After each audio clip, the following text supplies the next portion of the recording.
Georges Benjamin Clemenceau foi um estadista francês, médico e jornalista. Ele serviu como primeiro-ministro da França de 1906 a 1909 e depois novamente entre 1917 e 1920. Um ano antes do final da Primeira Guerra Mundial, ele foi uma das principais vozes por trás do Tratado de Versalhes. Ele foi apelidado de Le Tigre, o Tigre, e Le Père la Victoire, pai da vitória, pela sua determinação como líder em tempos de guerra. Um dia, a caminho de uma reunião com o conselheiro do presidente Woodrow Wilson, ele foi baleado por um jovem anarquista chamado Émile Cotin. Enquanto o carro de Clemenceau fugia rapidamente, Cotin disparou pelo menos 6 tiros a mais, um dos quais atingiu Clemenceau próximo ao coração. Cotin foi capturado e sentenciado à pena de morte. Mas Clemenceau pediu clemência, recomendando 8 anos de prisão com treinamento intensivo em uma galeria de tiro.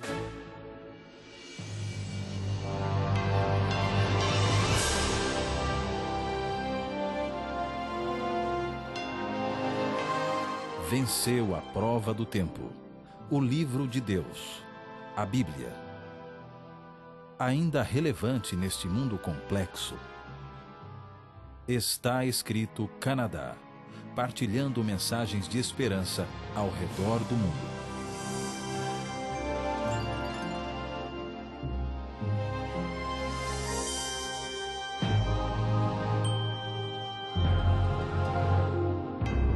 Jesus disse em Mateus capítulo 5, começando no verso 38, ouvistes que foi dito olho por olho e dente por dente. Eu, porém, vos digo que não resistais ao mal, pois se qualquer te bater na face direita, oferece também a outra.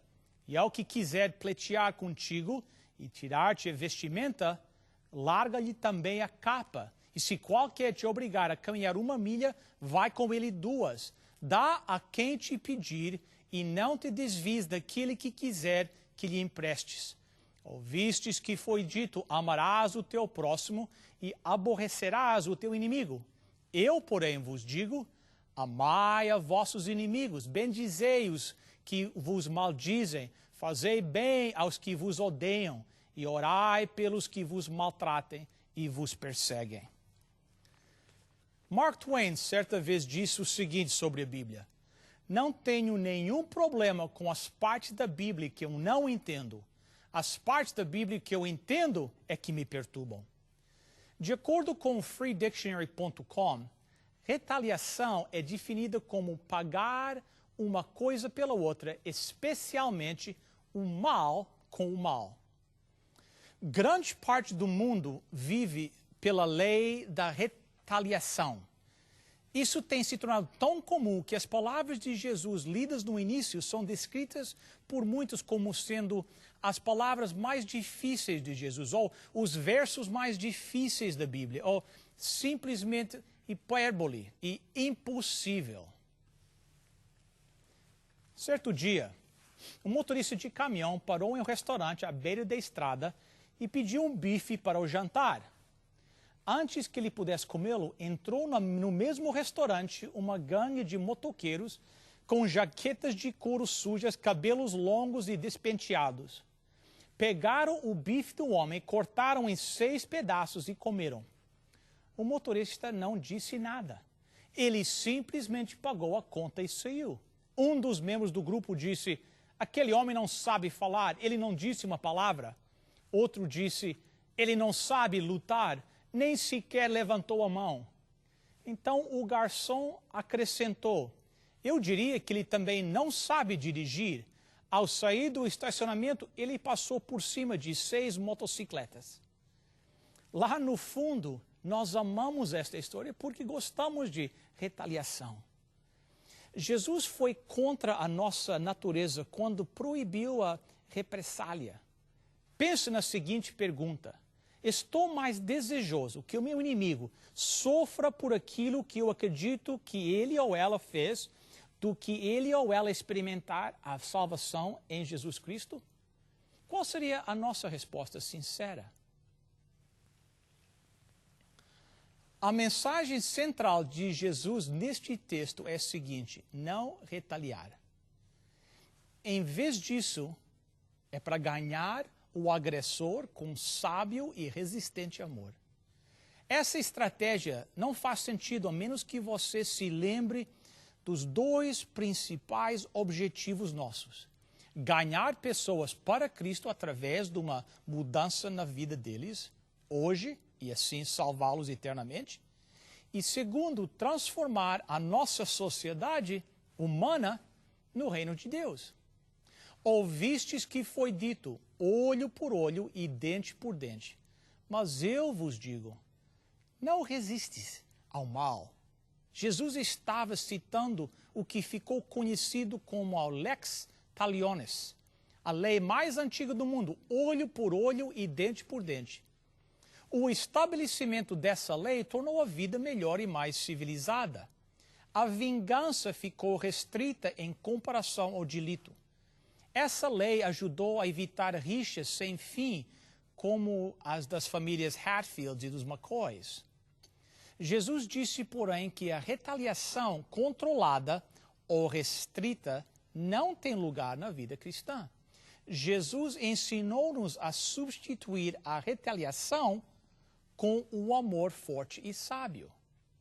Nos versículos 39 a 41, Jesus nos dá 3 exemplos específicos deste princípio radical em ação. Primeiro, verso 39. Quem te bater na face direita, oferece-lhe a outra também. Se você é destro e bate na face direita de alguém, o que você fez? Você está dando um tapa com as costas das mãos. Os judeus consideravam um tapa com as costas das mãos 2 vezes mais insultante do que um tapa com a palma da mão. Agora, suponha que isso aconteça com você. Um dia você está cuidando da sua vida e um conhecido se aproxima e o insulta injustamente, dando-lhe um tapa com as costas da mão no rosto. Seu primeiro instinto pode ser para contra-atacar. Na linguagem talônica, tapa por tapa.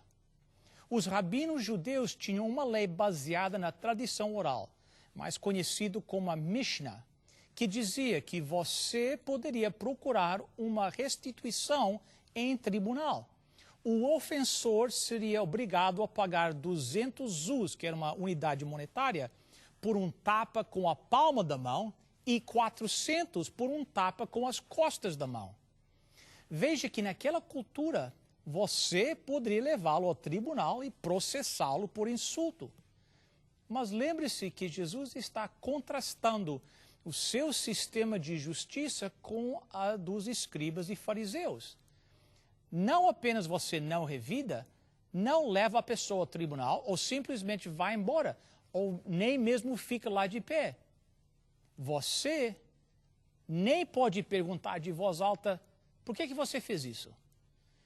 Jesus não ensina nada disso, mas ele diz que voluntariamente você deve dar a outra face, se expondo a um novo ataque. Incrível! Será que Jesus sabia o que estava pedindo? Jesus tinha muita coragem de aconselhar a não retaliação. Lembre-se dos nossos 2 objetivos: ganhar cada pessoa para Cristo e transformar o mundo no reino de Deus. A retaliação contribui a esses 2 propósitos? Um erro justifica o outro? Jesus não está proibindo a autodefesa, ele não está dizendo às pessoas para permanecerem em situações em que eles vão sofrer o abuso físico ou emocional. Jesus não quis dizer que devemos nos tornar capachos. Temos o dever de proteger a nós mesmos e aqueles pelos quais somos responsáveis. No versículo 40, Jesus disse: E ao que quiser pleitear contigo e tirar-te a vestimenta, larga-lhe também a capa. Agora, por que alguém iria querer processar uma pessoa por causa de uma peça de roupa? É difícil compreender esta frase sem saber alguns antecedentes do Antigo Testamento. Então, vejamos duas passagens. Êxodo 22, versículos 25 a 27. Se emprestares dinheiro ao meu povo, ao pobre que está contigo, não te haverás com que ele como credor que impõe juros. Se de o próximo tomares em penhor a sua veste, e a restituirás antes do pôr do sol, porque é com ela que se cobre, e a veste do seu corpo em que se deitará.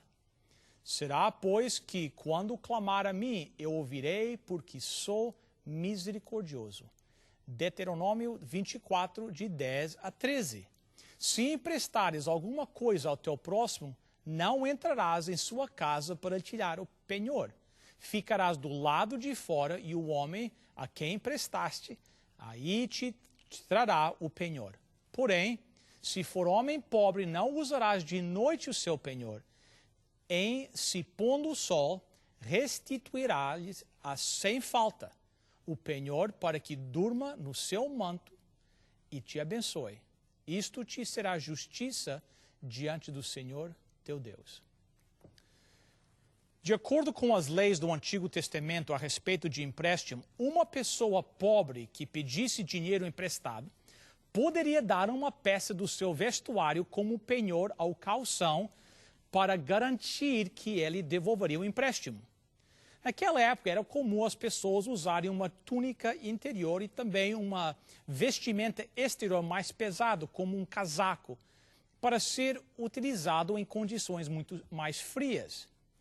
Então, por que uma pessoa daria uma peça do seu vestuário como garantia? Bem, se ela é realmente pobre, aquilo poderia ser tudo o que ele possuía. Dependendo da época do ano, pode fazer muito frio à noite no deserto. Por isso, o Velho Testamento tinha uma lei que exigia que a roupa deveria ser devolvida para a pessoa pobre todas as noites. O credor não estava autorizado a entrar na casa daquela pessoa que devia e era obrigado a retornar a roupa todas as noites. Por sua vez, aquele que havia pedido emprestado deveria devolver ao credor a capa todas as manhãs até que o empréstimo fosse pago totalmente. Mas se uma das partes violasse uma dessas condições, então o que aconteceria? E se o credor ficasse do lado de fora da casa e pedisse pelo vestuário e o devedor recusasse dar? E se o pobre achasse que o empréstimo já havia sido pago? E que a troca de roupa agora não era mais necessária? Aqui é onde um processo ou ação judicial entrava em jogo. E os fariseus tinham normas para o uso do sistema judicial como ferramenta para lidar com o problema. Jesus, porém, tem uma abordagem ousada e radical. Ele não diz para processar a pessoa de volta. Ele não diz para recorrer aos tribunais a fim de provar que está certo. Ele nem sequer diz para devolver a roupa com ou sem razão. Afinal, Deuteronômio diz que se a peça for devolvida de acordo com a lei, isso era suficiente. Mas Jesus diz para entregar ambas roupas. Novamente, Jesus nos surpreende. Não se mantenha em seus direitos legais, esteja disposto a entregar seus direitos legais. Tal atitude, se colocada em prática em nossa sociedade, poderá deixar um monte de advogados sem trabalho. Felizmente para eles, a tendência dos tempos de hoje está na direção oposta. Em seguida, no verso 41, Jesus disse: "E se qualquer te obrigar a caminhar 1 milha, vai com ele 2." O pano de fundo histórico para esta situação era a lei romana, que exigia que um indivíduo, que era de um país conquistado, deveria transportar carga por 1 milha a pé, se solicitado por um romano. Era serviço obrigatório. Este dever era odiado e feito a contragosto.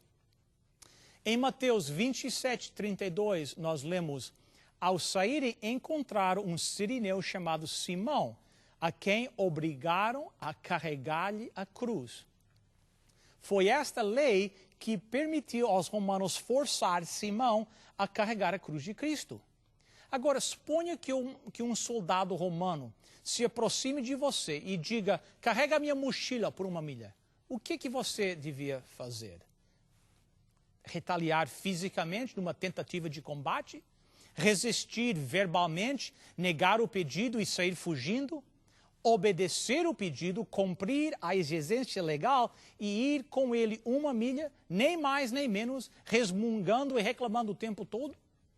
No entanto, Jesus não ensina nenhuma dessas opções. Ele diz, vá com ele 2 milhas. Pela 3ª vez, Jesus nos surpreende. Este é o princípio. Quando você responde a uma árdua obrigação com alegria em vez de ressentimento, você pode conquistar a pessoa que lhe deu o dever. Ser um discípulo de Cristo significa viver em um mundo secular, mas com um espírito totalmente diferente. Significa pagar o mal com o bem, responder ao ódio com amor. O mundo secular diz, você está louco viver dessa maneira. Mas a resposta branda desvia a ira. O perdão é melhor do que a vingança. O amor é a mais poderosa força na terra. Kim Phuc é uma vietnamita canadense, mais conhecida pela fotografia dela tirada durante a Guerra do Vietnã. A imagem mostra ela com cerca de 9 anos correndo nua depois de ser gravemente queimada nas costas por um ataque de explosivos. Esta imagem se tornou uma das mais assombrosas da Guerra de Vietnã. Em uma visita ao Memorial da Guerra de Vietnã em Washington, D.C., Senhora Phuc disse o seguinte, eu tenho sofrido muito com a minha dor física e emocional. Às vezes eu pensava que eu não poderia viver, mas Deus salvou a minha vida e me deu fé e esperança. Se eu pudesse falar face a face com o piloto que largou a bomba, eu lhe diria que não podemos mudar a história, mas nós deveríamos tentar fazer alguma coisa para promover a paz no presente e no futuro. Nada de retaliação, só forte e sábio amor. Esse é o Espírito de Jesus. É a maior força do mundo. Em face disto, o diabo treme. Vai Jesus realizar o trabalho para o qual seu Pai o enviou. Ele veio para curar, ele veio perdoar, veio entre nós brilhar sua luz. Tão sozinho ele vai, sem saber se vai achar lugar para dormir. Ele segue pela fé, ele segue por amor, segue para dar conforto e paz. Procura corações tristes sem esperança, uma nova vida ele quer lhe dar.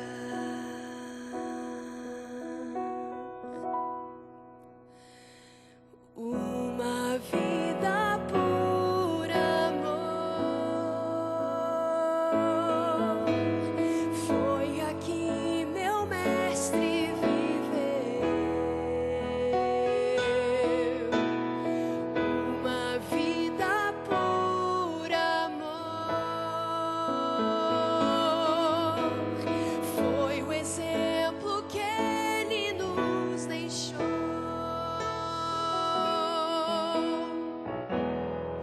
Vai Jesus realizar o trabalho para o qual seu Pai o enviou. Ele veio nos mostrar a melhor maneira de viver, a maneira de servir a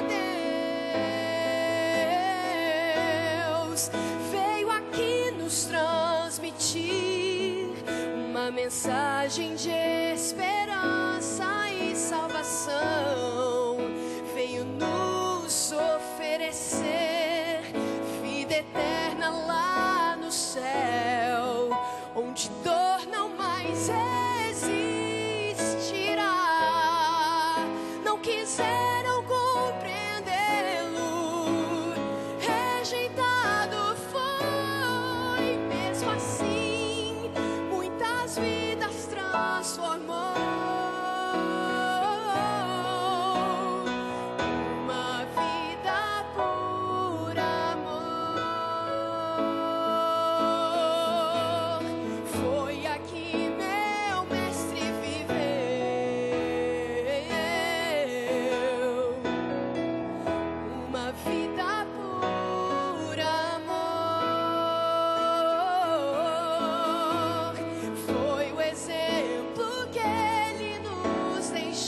deixou.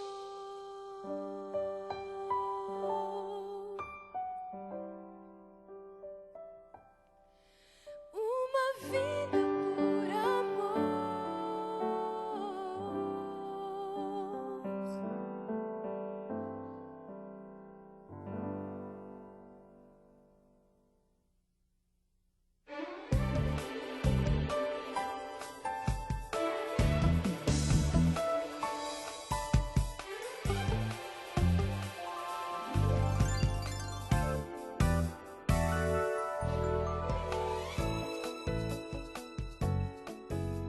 Olá a todos! O seu cérebro é uma máquina formidável. Pesa cerca de 1,5 kg, contém cerca de 100 bilhões de neurónios e outras células nervosas, e a velocidade dos impulsos nervosos de uma célula para outra chega a 120 metros por segundo, ou seja, 432 km por hora. E mais, neste mesmo instante, o seu cérebro está a trabalhar muitíssimo e você nem consegue sentir nada disso. Assombrosa e maravilhosamente nós fomos formados, não é verdade? O seu cérebro é composto de várias partes e lóbulos, cada um trabalhando para o seu bem, como gerentes de um departamento de uma grande organização. Cada parte do seu cérebro é importante, mas os lóbulos frontais têm uma importância muito significativa. Estes lóbulos frontais são responsáveis pelas atividades intelectuais, tais como pensar, planejar e raciocinar. E Deus fala connosco através dos lóbulos frontais. Quando o seu cérebro está saudável, tudo o resto parece trabalhar melhor, não é verdade? Por outro lado, pode ser devastador quando alguma coisa está mal com o cérebro.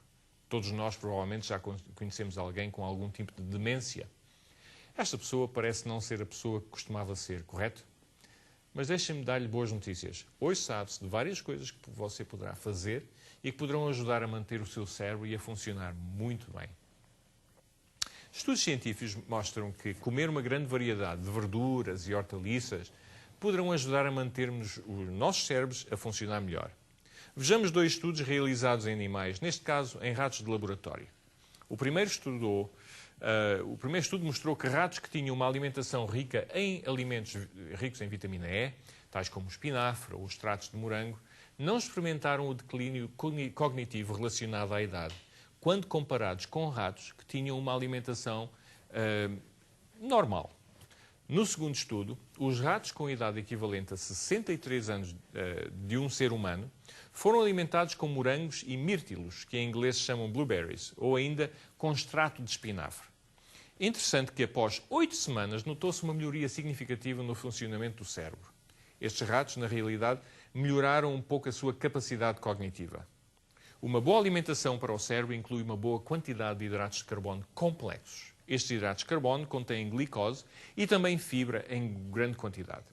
Os cereais integrais, as leguminosas, as verduras e hortaliças e as frutas são ricos em hidratos de carbono complexos. E será que há mais alguma coisa que possa ser boa para o cérebro, para além de uma alimentação vegetariana? Sim. Hoje começamos a perceber que o exercício físico diário é importante para manter um cérebro saudável. Para além de ajudar a manter o peso, o exercício faz com que mais sangue seja bombeado para o cérebro e ajuda a estimular o crescimento de novas células cerebrais.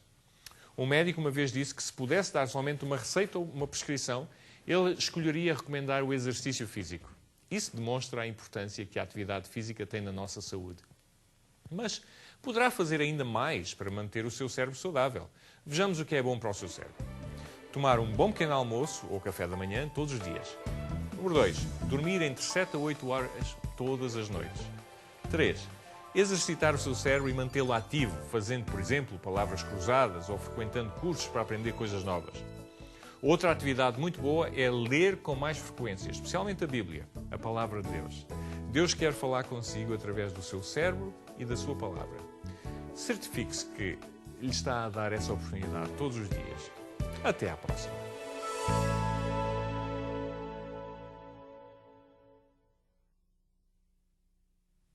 Queridos ouvintes do programa Está Escrito, nós gostaríamos de oferecer a você estudos bíblicos através de uma série e que, através dessa série, você possa conseguir entender um pouco mais da vontade de Deus e da sua palavra. Portanto, siga as informações no seu ecrã e você, então, receberá graciosamente em sua casa esta série. Portanto, aproveite a oportunidade. Para você solicitar gratuitamente a sua oferta, basta ir ao nosso website www.estaescrito.ca e acessar o programa de hoje. Lá você preencherá um formulário com seus dados e assim poderemos enviar a oferta para você. Escreva para nós. Está escrito, Box 2010, Oshawa, Ontário, L1H7V4.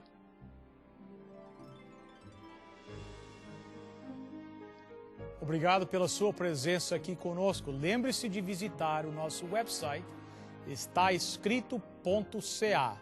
Se Deus quiser, na próxima semana estaremos juntos de novo. Até lá, está escrito: nem só de pão viverá o homem, mas de toda a palavra que procede da boca de Deus.